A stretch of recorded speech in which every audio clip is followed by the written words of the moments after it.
Hello, welcome back to Silver Thread Sewing. I'm Diane. This is Friday Sews. At least I hashtag this as Friday Sews because that's where most of my viewers come to watch is Friday Sews. Also, I tagged on this that this will be my last Hurricane Helene update. And what I mean by that is I'm not planning to do any more update videos just on the hurricane. From now going forward, I will just, if I have any updates, I'll tag them onto the end of a Friday Sews video or a sewing video, because this is a sewing channel and I know that most people come here to watch sewing. And so today is 14 days since Hurricane Helene hit this area of North Carolina. I wanted to give you some updates on the progress that's being made here, as well as some thoughts on what I personally have seen that seems to be needed, and maybe some ideas going forward if you're ever in a position that you have any need to know these things. This is just my personal observations. So first of all, we got water back night before last. So how blessed we are. Greg and I were sitting in the living room and we heard, you know, how when air comes through pipes, how it sounds. So we heard that really loud sound, and we knew they had been working down at the road on the water, but we didn't think they would be on for at least another week. But they were able, apparently the damage was just a very specific area of the creek that had torn out the water lines. And it had only torn out down to our tap. So they just had to replace the lines from the top of the road to our service line, and then replace that tap, and everybody below us then had water. So we are just so grateful and thankful, and we have got some of the best water town people working, as well as electric, and as well as all the people who have come in from other states to assist. So work is ongoing. Most, I won't say most again, I'll say many still don't have power, many still don't have water, and many of course have lost everything. But people are very resilient and they are very self-sufficient here. So everybody is trying really hard to get on with life and try to pick up the pieces. Now, some things that I wanted to say real quick. There have been so many people who I know here who have donated, who have helped, and I mentioned most of those in my last video. So today what I want to say is that we've had donations coming in both to our church. I know a lot of people have donated to Samaritan's Purse. That's a really good organization, and they are here on the ground in Avery County. And I'm sure there are others, and that, you know, anything that anybody does or donates to, it's wonderful, and we're so grateful. But I wanted to talk real briefly about some things that I have seen that have been helpful. Everything that's been donated has been helpful. Everything that has been donated is needed. But some things that I have noticed that have been kind of sought after. Today it's about 55 degrees right now, and I came out on the back porch. Salem's laying in the sun trying to keep warm, but it's chilly today. It was in the 30s last night, 30s the night before. So it's that usual fall cool down, and as you can see in the background, there's some trees turning, but that typical cool down has arrived. It's not as cold as it will be. Every week we'll probably start to get a little bit colder. So we're fine. Greg and I in Salem are fine. You know, a lot of people are starting to get the power back and get back to some kind of normal. But so many still are without power, still without any way to heat their homes. So prayers and donations and just kindness to one another. I've noticed over these, you know, the past few days of the 14 days we've been through, people's nerves are getting really on edge. Everybody's kind of worn out and overworked and overloaded, and everybody is getting a little bit edgy. So it's so important to remember that we're all going through this together, and to be kind. So, and two, rest, to get some rest, because people have been pushing themselves so hard. They've not been getting enough to eat. They've not been getting enough sleep. So it's so important for self-care. Now, I was talking to one of my dearest friends, and she happens to be a counselor, and we were talking about survivor's guilt and about the importance of understanding the trauma that people have been through. They've seen traumatic things. I've noticed, I've heard some stories from people with children, young children, and they say their kids just are taking these tantrums. They're just having meltdowns. But then when you start talking to them and they start asking their kids how they're feeling and what's going on, it's because they're not seeing their friends at school. It's because they've seen their possessions washed away. It's because they're scared. It's because of all that they have been through. And that's how it's presenting itself sometimes. And I think it's true for adults too. You know, I feel guilty that we now have power and water. I feel guilty that I can go to bed at night in my bed and lay on my pillow and have comfort. And I have Greg and I have Salem and my kids are safe.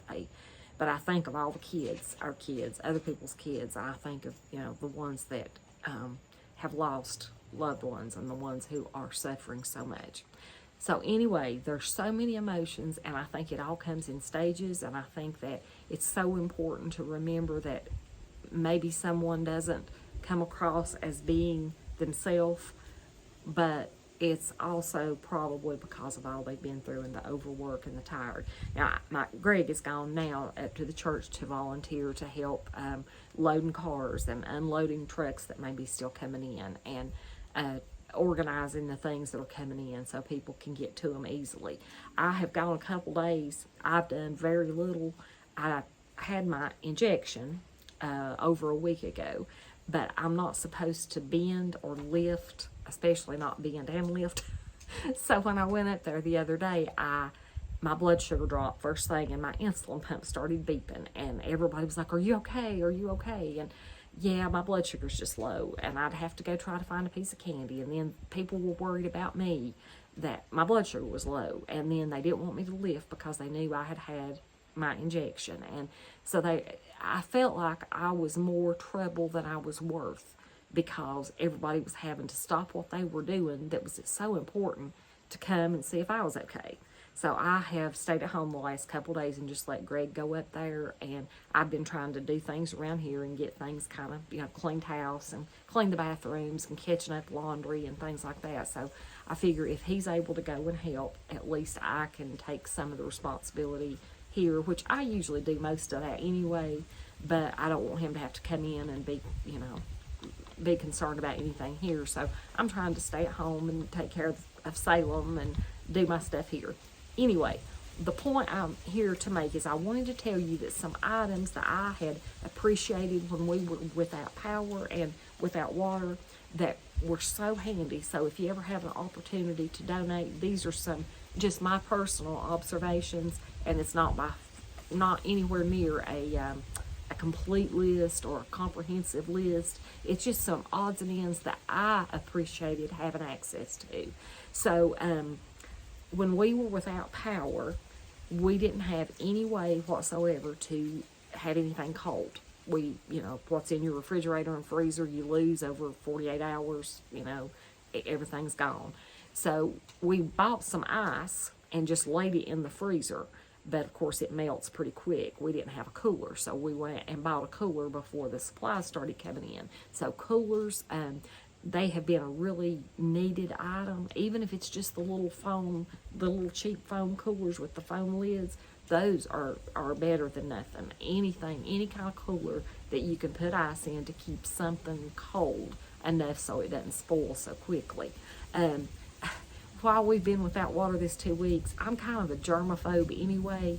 I love to take a shower, and I'm not one bit against taking one in the morning and the night both if I need to, if it's hot and I've been out working. I'll jump in at night and take a wash-off shower.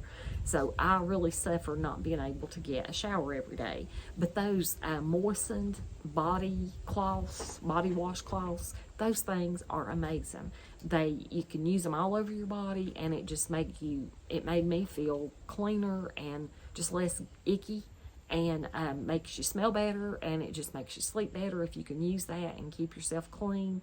Sanitizing wipes, Lysol, I don't know if I'm supposed to mention brands, but any kind of sanitizing wipes, the Clorox or the Lysol brand wipes, the generics of those are wonderful.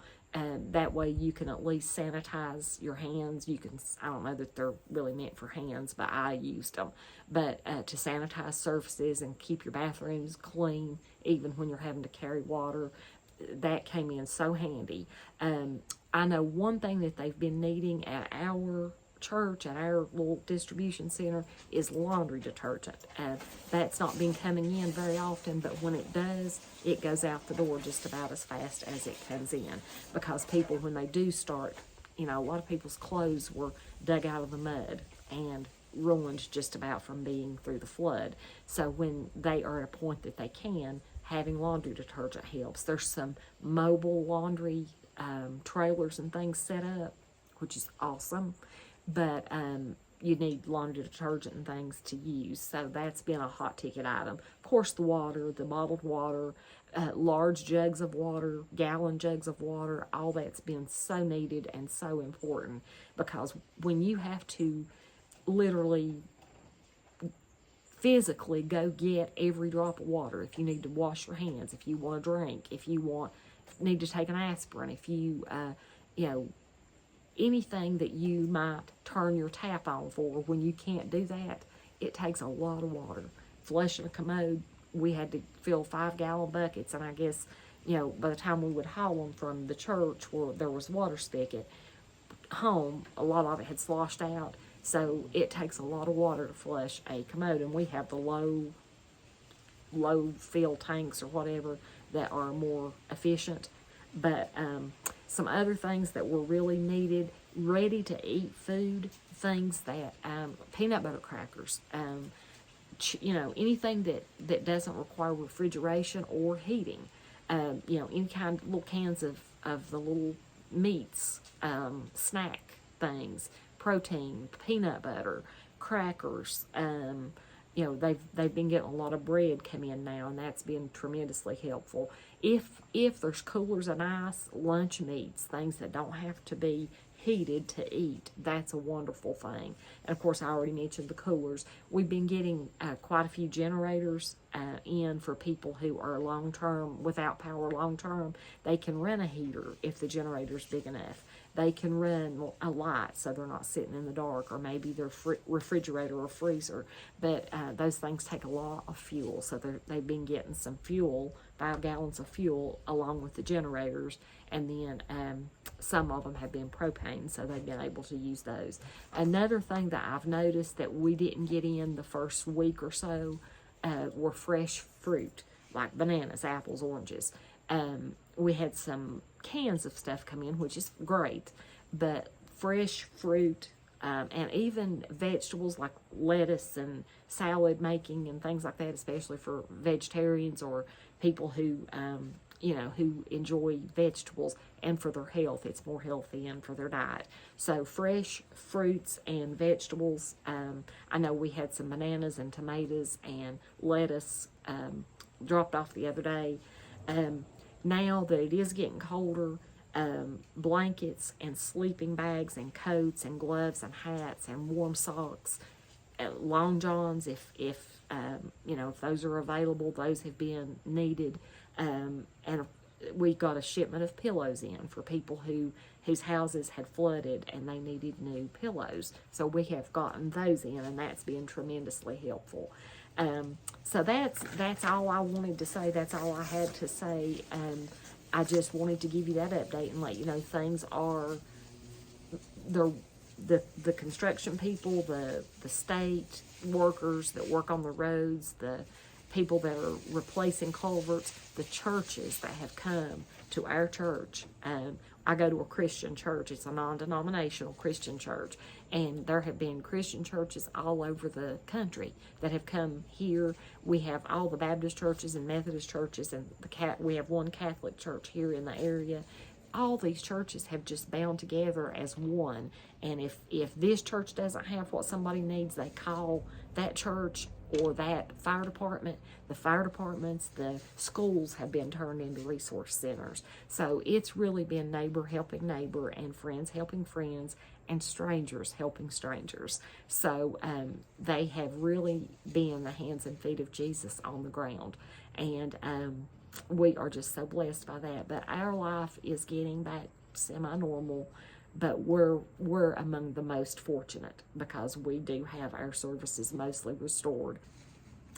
So we are the exception, not the rule. If you hear something, Salem's up here running around in the leaves. She's right there. I have her on her leash because usually if I'm here by myself and she's out, she'll run off. So I put her leash on her. Greg lets her out without a leash, and he takes her for walks without a leash. Hi, Salem. Hi, puppy. But she, if I'm here with her by myself, she'll just wander off, and then I have to go trying to chase her down. So, but hopefully, I'm hoping that soon to be back to sewing some, and I just thought maybe since I found these things useful, maybe you could get some usefulness out of it as well. Again, thank you to everyone who has donated, who has commented, who has watched my last video, who has been in touch. And of course, now we need to focus our attention on the people here who are still in need, as well as those in Florida, because I know they were hit with Hurricane Milton, and there's been tremendous damage and loss of life from that. So there's never any shortage of need, but people are good at their core, and they are good to help each other, and we have certainly been blessed by all the help that we've received. So I'm going to shut up, and next time I say Friday Sews, I will try my best to mean it. But remember, don't ever give up on sewing. As long as you sew, you'll never have time or money to get into any trouble. And you will have friends who will help you in your time of need, who will encourage you, and who will be there for you. So the next disaster video I do, it will probably be a disaster in my sewing. But that's okay. We can handle that. So thank you all. Thank you for everything you've done and said, and for all that you've given. And I'll hope to see you soon.